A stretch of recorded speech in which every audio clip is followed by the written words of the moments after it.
tengah berlangsungnya putaran baru negosiasi langsung antara delegasi Rusia dan Ukraina di Istanbul, pertempuran di garis depan masih terus berlanjut. Pasukan Rusia dilaporkan melancarkan serangan intensif terhadap posisi militer Ukraina, meskipun pembicaraan diplomatik tengah berlangsung. Sebuah video yang diunggah di kanal Telegram Rabu 4 Juni 2025 memperlihatkan adegan dramatis dari garis depan.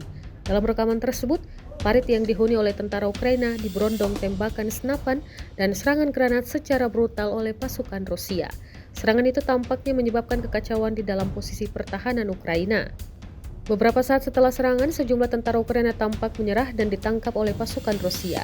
Identitas para tentara tersebut belum dikonfirmasi secara independen.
Download Tribun X sekarang, menghadirkan lokal menjadi Indonesia.